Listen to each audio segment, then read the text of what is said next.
Hey guys, it's Ashley with Best Reads by Ashley, and today we're going to be talking about a series called A Good Girl's Guide to Murder by Holly Jackson, so stay tuned.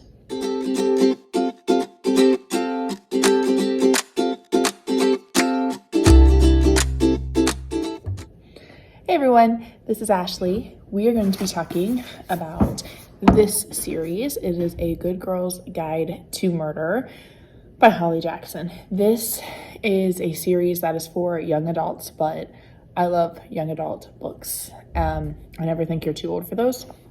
And so I decided to read this trilogy. There are 3 of them. This one is the first one, A Good Girl's Guide to Murder, and I have to say that I could not put it down. So it is a mystery.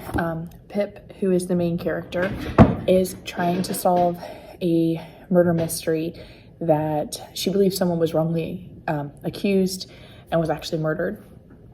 And she's trying to solve that case for her senior thesis kind of project for high school. It's like a capstone project. And so she gets involved. She uncovers a lot of dark secrets, and you never kind of figure it out until the very end, which I like. I really like the mystery that was involved in it. I read this pretty quickly, so I grabbed the last 2.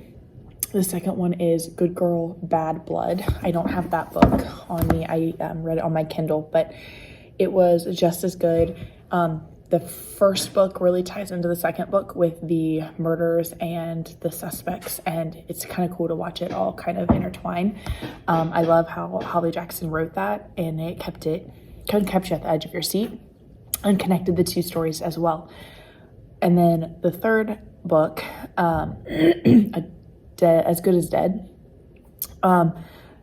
I read it and finished it last night, actually. And I have to say that it was kind of not what I expected it to be. I was kind of shocked. By 50% in, I thought we had reached the end of the book, the climax, and then realized that then there was a whole other part to this book that I did not see coming. Now, that was not a bad thing. It was really good as well. All 3 of them, I guess, kind of intertwine. And by the time you get to the last one, everything kind of comes full circle. And I really like how Holly Jackson did that.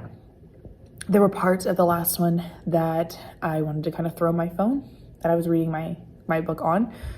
And then there were parts where I was like, okay, I'm kind of upset about how this is going. But then it got worked out for me. So I really liked the ending. I think as a whole, I would give the series 5 stars for sure, especially if you like a good murder mystery. It's kind of like Dateline meets a true crime podcast.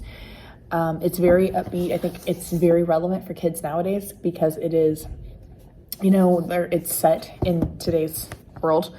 And I think kids would really get a kick out of it. She starts her own podcast, her true crime podcast, throughout the 3 books. I loved it. I loved the characters. I liked how it ended. There were parts of the last book that I didn't love, but that was simply just because I wanted it to be more of a certain ending. I don't want to spoil anything, but it ended up being okay. So I would give the whole series 5 stars. The first 2 books, definitely 5 stars. The last one, maybe 4.5. But well written. And I think most kids and adults would love this book. And when I say kids, young adults, probably, 13 or 14 and up. There's nothing really bad in it, but it is, there's some murder and some gruesome murders in the book itself. But anyway, if you like good murder mystery, go check it out because I think that you would love these books. So, all right, guys.